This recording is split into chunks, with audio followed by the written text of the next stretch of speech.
Hello everyone, before we get started with this video, I'd just like to apologize for a couple of mistakes I made while recording. I called the user Kimmy the Mr. Mayor, Kimmy the Meister Mayor towards the end of this video. They are the one who beat the Vector with the Mini Cooper. I'm going to link to it down below. And I also called the Tommy Kyra ZZ1 the Tommy Karen. I also failed to specify that it was the ZZ1 I was talking about. And I'm sure there are a bunch of others, but there's my disclaimer for the rest of the video, and yeah, I'm sorry about that, but let's get into it. So, for this race, I was really curious as to what you could beat the Vector with, and I thought, it'd be funny to do a Civic, just because the Civic is such a memed-on car. It's the revving 3 a.m. car, it's the slowest straight-line car in a lot of people's eyes, even though that's obviously not the case. There's a lot of stuff that's slower than a Civic in a straight line. So I figured, it has to be doable. And there's actually already a video of somebody doing something very similar out there by Stas_GT Sport, who did it with the Spoon Civic Type R. But to tell you the truth, I couldn't replicate his results no matter how hard I tried. But enough about the sort of origin of the video. Let's talk about what's happening. I got a really good start here. If I'm going to be honest, I actually went back and restarted the race until I got the grid arrangement I wanted with the Vector in 5th place, because I've tried it with it up front, and I've even tried it with it in the middle, and I've really struggled. You really want it on that back right corner if you can, and if you have no shame like I do, you just can box it into a corner and get it caught up in the lap traffic, and you can actually pull out a pretty decent lead early on, which I'm going to do here for the first couple of laps. Kind of bonking over the last two corners there. You've got to be really careful with the kinks and elevation changes on this track with a car this light. And that was one of the problems I was really having with the Spoon Civic, was that it was just so light with the full weight reduction. When you'd come over those crests, you would just fly and be uncontrollable. So, to Mr. Stas, I'm sure you probably had maybe you're just more used to the car, I don't know. But I was really struggling to keep it under control. But, 3-door is a little bit heavier, 93 3-door is a little bit heavier, so I had a much easier time keeping it on the track, and it also makes a lot more power fully upgraded. The Vector's going to slip past here, but we're going to catch it in the braking for the hairpin.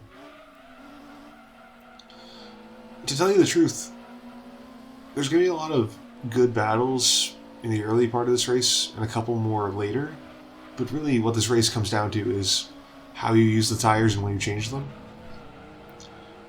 And this is another thing I struggled with when I was doing test runs, is that I didn't understand that the tire wear in Gran Turismo 2 is kind of... well, it's just not coded correctly. Or maybe they just didn't feel like coding it. What happens is all the tires wear the exact same way. So there's no reason for you to use the hard tire over the super soft tire. I didn't understand that for a long time, so I thought I absolutely had to use a harder compound. Basically anything but the super softs to get, the results I needed. But really, I just needed to get better on the super soft. And if I'm being 100% honest, this is actually my first win against the Vector. And that's why you're going to see a lot of really sloppy mistakes like there. I nick the wall, and I hit a couple of cars along the way, and I just bang wheels with the Vector a whole lot, because I'm like 10 attempts deep at this point, and I'm just really frustrated, and I really want to beat it. So there's a lot of desperation in this run. So maybe one day I'll go back and clean it all up, do a much better, safer, no-hit run. But for right now, I'm very satisfied with this, and we're going to speed up here just a bit, just because you kind of got the feel of what's happening over those first couple laps. Vector will get you on the long straight, you'll beat it into the braking zone, and as exciting as those first couple little interactions were, it's like, oh, maybe he'll get me, maybe he'll take back the lead. It kind of just repeats over the next couple laps, so we're going to Just zip through here. Finally coming up on some lap traffic now. Lap traffic is very much your friend in this race, because in Matt J's video where he beats it in the Dodge concept car, he makes it sound like lap traffic's a really big factor. It kind of is, and it kind of isn't, because if the Vector gets stuck, it can really help you out, but I found in all of my attempts the Vector really doesn't get stuck. But, you know, anything you can get here. Because even though in a lot of the videos you're going to watch, like there's a couple different, you know, videos out showing people beating the Vector, you may think it looks easy. But I assure you, depending on the car you pick, it can be a real challenge. Like, here in particular, wow, that's a lot of slowdown. Maybe I'm just used to the video being sped up that now it feels weird. Maybe it's a recording issue, I don't know.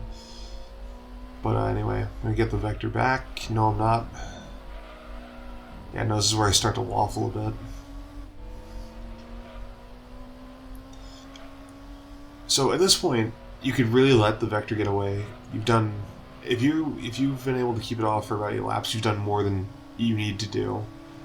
Because like I was saying, this race is going to be decided in the pits and how you use the tires.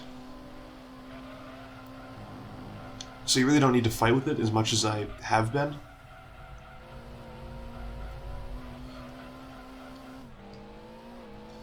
But, it's just my choice, I guess. Decided to make it. Actually, you know, I think it's a little easier to hold it up if you can with your car. But it does feel a little dirty, I think. It's kind of bobbing, weaving to try to keep getting back on the straight. Of course, I fail here massively. It's going to slide through anyway. But yeah, if you just want to beat this race, the Dodge Concept is really the weapon of choice. Or the Tommy Karan. I hope I'm saying that right. If I'm not, I'm going to throw it up on screen. Just how it's spelled.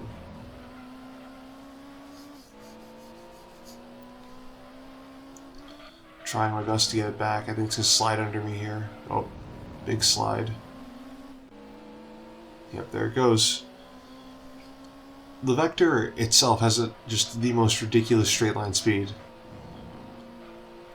I mean, even against other race cars, its straight line speed is very commendable, but it's just the AI driving it is not very bright. Like, it did it brake there? It slows down way more through that section than it ever really has to, even on tires that are really, really clapped out. And you can just slide right by it there. I hit that, I think it was a BMW there. Didn't get a good look at it. I'll tap the wall.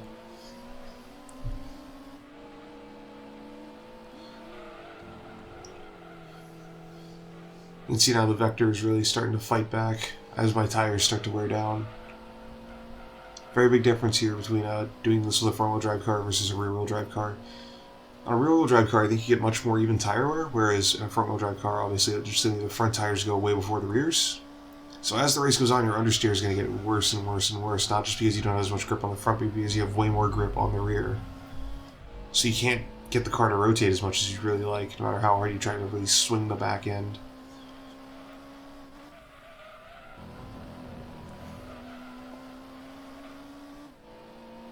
That's what I found anyway. I'm sure a lot of the stuff I'm saying is just straight up wrong. I'm just speaking from my personal experience, so if people want to correct me down in the comments, go right ahead. I'm sure I sound like a massive, massive idiot. You can see here, that's what I'm talking about. It gets stuck behind the Alfa Romeo there. You can just slip right through.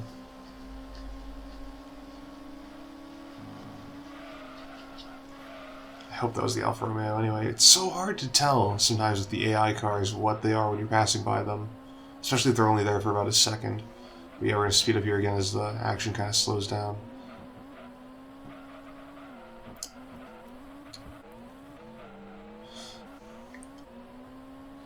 And we're going to see something rather peculiar here for this race, as I actually managed to beat the Vector to its pit stop. I managed to maintain my lead for that long, which really you're not supposed to... Well, I mean, I guess you can do it. I mean, if you can do it in this, you can do it in a lot of cars, but I have never seen it done before, at least. If you've done it before, again, comment down below, let me know.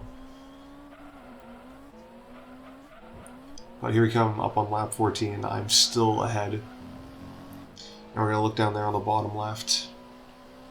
See that the dot right behind me? There's somebody else going into the pit too, but the Vector's going to come in.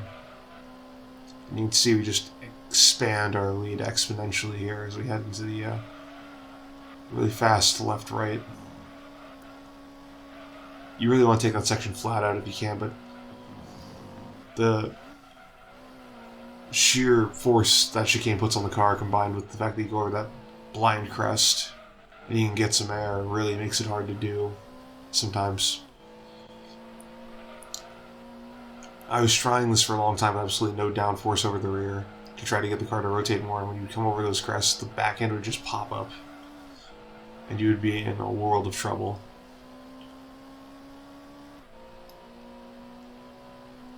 So we're halfway through and we've had the lead on the Vector for quite a while. Granted, it would snatch it back here, snatch it back there, but I think we've been ahead of it on just about every lap.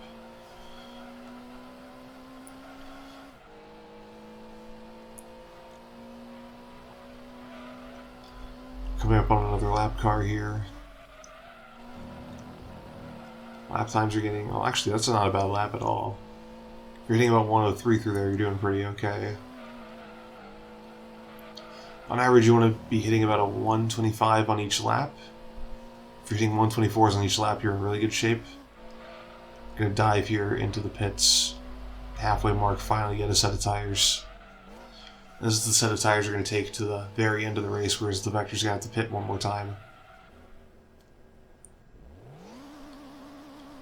Still maintaining our lead. I think we even... Did we come out of the pit in front of the Vector? I don't remember. It's going to be close. Oh, we've actually still got quite a gap there to the Vector. See, even I look back, I can't. Because I was struggling so much before, I guess I just had an absolutely miraculous run here. I'm going to keep on going here. You can see the Vector getting a little closer there as I sort of flash my rearview mirror. Past that red car again. That I'm assuming is an Alfa Romeo. I really hope it is, otherwise I'm going to look absolutely silly. Vector slips by, goes down.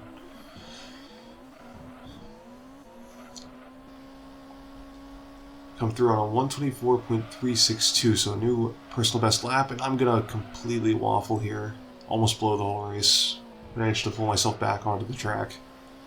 You see what I'm talking about there? It's so easy to lose control during that section in particular. The Vector's gonna slide back up the track. It's gonna understeer a little. I'm gonna try to keep it from going through. Playing a little dirty there, but it gets through anyway. Gonna get held up by... That's... I hope that's a Fiat. Okay, I'm good. Fiat's got those weird wheel arches that are flat at the top. Because I know there's a Fiat, I know there's an E36, and there's a 155 in this race, so I think I've called them all right so far. Not that that's super critical to the video. Anyway, the Vector's got a bit of a lead for now, but I don't think it's going to last. As he gets caught up behind another car here. Kind of boxes with it. I think I'm going to hit it here too. Slide past the TVR. TVR is a lot easier to pick out. It's got those distinct sort of headlights and even that distinct silhouette there. Whereas everything else is very boxy. Just because of the graphics, there's not a whole lot you can really do about that on the PS1. See, I just get a good head of steam here off the last corner there. That's another spot where it slows down a lot where it really doesn't have to. Really trying to make the move stick. I think I'm going to get it under braking here. Oh, use it as my brakes. Slide a little. Try to beat it through that little... Oh, just can't do it.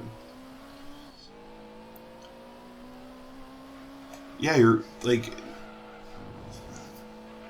I know I'm a little late to get into this, but for those of you who don't know, the reason why the Vector spawns here is because of a glitch that rolls it from one race into the other, based on the order that the cars are set to spawn, and I'm explaining this very poorly. I'll link to Matt J's video where he goes over all of these sort of glitch cheater cars in Gran Turismo 2, because there's quite a few of them, the most infamous of which is the Ford GT. That Peugeot 206 that spawns on a... Sorry, no, it's a 305, isn't it? It's 305. The 305 that spawns on a Laguna Seca for the NA Tuned Cup also gave me a lot of trouble. Just while grinding to get money to test all that. Because I went through a bunch of different Civic variations during this. I tried the Mugen Civic, Spoon Civic. I tried a EK. I think I tried the EK SIR, the EK9, before eventually selling on the Civic 3-door. And I wanted to keep it unracing modified. You know, the stock exterior. I just thought it'd be funny to do the Shingo Civic versus the Vector. But I was really finding myself needing that downforce and that little bit of extra weight taken off by the racing modification, so I went full ham here. 2/3 of the way through now, and the Vector is putting up a very, very tough fight, but it's going to have to pit one more time. We're not going to have to. So as long as I stay close, I should be able to beat it. But here on the straight, it's just going to make mincemeat of us. It's going to get super far away.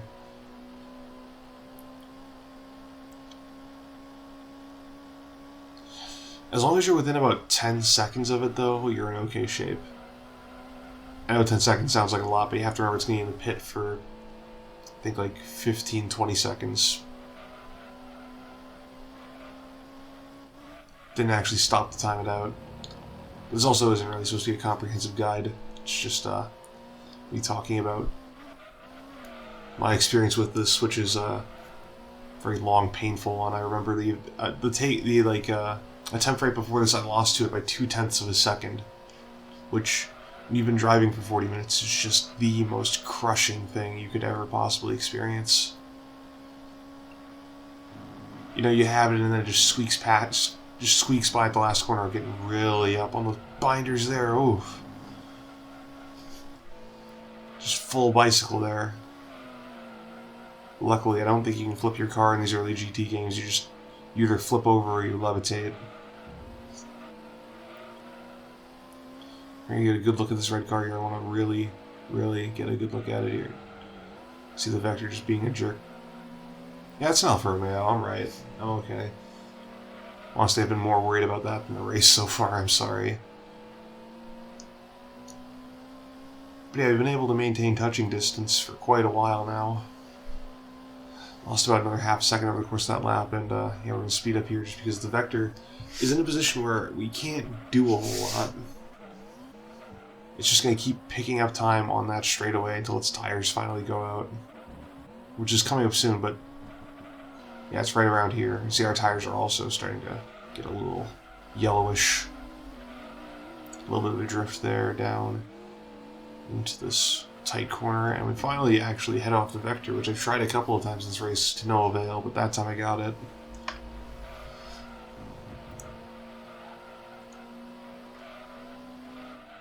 And I think, if I remember correctly, this is going to be the first lap where I successfully, like, fence it off going up the hill, too.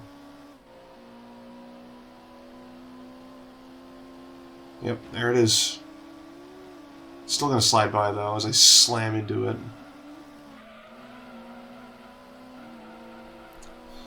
Yeah, my driving here is not the cleanest, but the Vector also doesn't drive clean, so I don't feel super bad.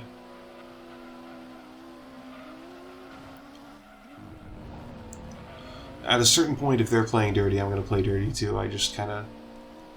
Especially if it's, you know, one computer opponent. I mean, everything about this, I think I get a whole...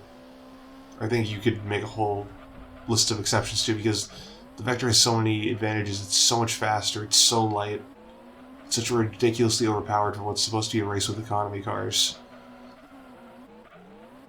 And I'm still technically in an economy car. It started as an economy car. I'm gonna slide past there.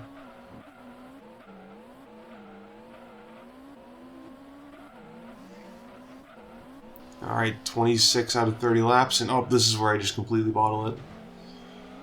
So what I did there was that over the course of this race, I've been holding the gas and the brake a lot at the same time, kind of doing on the controller the equivalent to left foot braking in real life.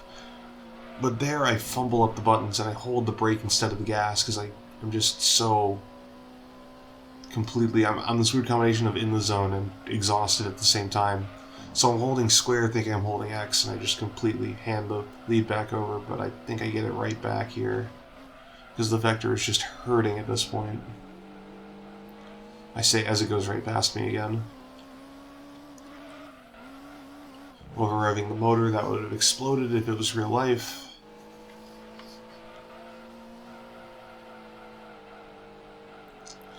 Yeah, right now we're not doing too bad. I think I'm just gonna make another couple laps. I think. Did I mention I'm also recording this really late at night, and I'm also very tired again? I can't believe it. It's like I'm tired all the time. Or, like I work normal hours. Who does that? Who works, 9 to 5? It's impossible. It's inconceivable. But yeah, the Vector's slipping away again, and this time I think I'm a little too worn out to make a difference, but it's not gonna matter a whole lot. I keep hitting the headphone cable.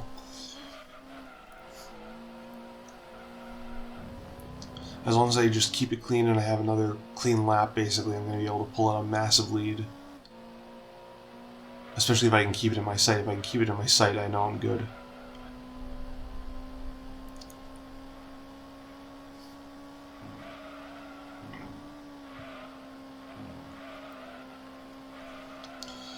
Excuse me, I really hoped the microphone didn't pick up that burp.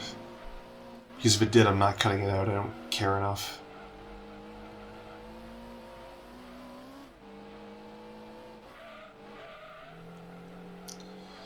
Oh boy, this is going to be a nightmare to fix all my little mistakes in post. I really hope the thing's called the Tommy car. And...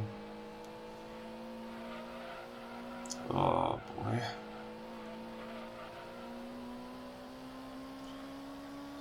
I think even the Lotus Elise would be a good pick for this race. Because it spawns fairly often, and it's one of the few cars... Shut up, motorcycle, I'm trying to do a YouTube video. But it also spawns here. It's got a decent power to weight ratio. And it's one of the few cars that'll be driven by an AI completely legitimately that won't get stuck on the same pace as the other AI cars. It's also, got the same engine as the Tommy car, and... oh god, where's my phone? I want to look that up so bad to make sure I'm saying it right.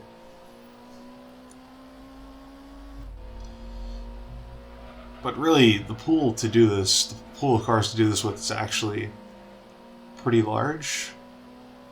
Just, things like the Dodge concept car are preferred because they're just so much more efficient over the course of these 30 laps. So, Vector's in the pits right now. Our lead is going to expand, and we've only got to make 2 more laps before we seal this thing up. So, just don't completely blow your race. You'll be fine. But of course, I've completely blown the race here a couple of times because I am just completely incompetent, in case my commentary hasn't made that obvious.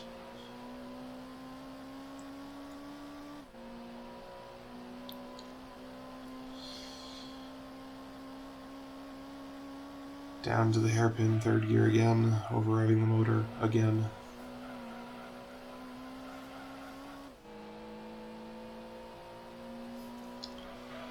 Yeah, not a whole lot left to say at this point. I mean, if you made it this far, odds are you can wrap it up. Coming up here for the last lap. Time's really dropping off, though.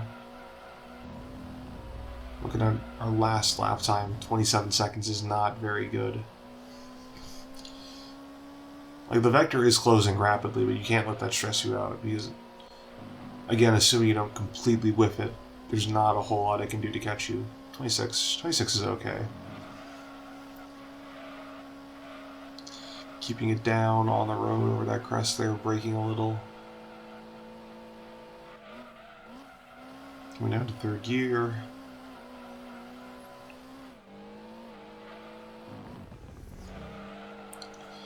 Sliding there through the corner.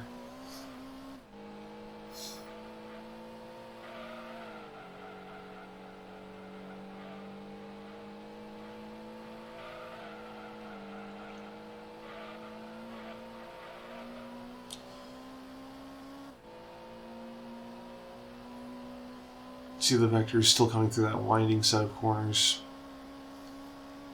And we're already through the straightaway.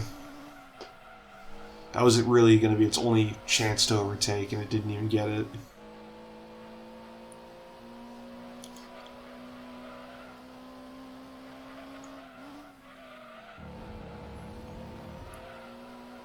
Just keep it clean, keep it safe.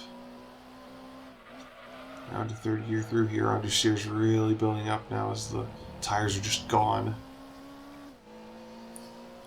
Going through this last little chicane here at the end.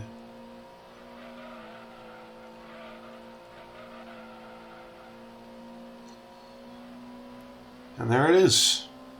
Vector M12 LM Edition beaten by a clapped out Honda Civic from 1993.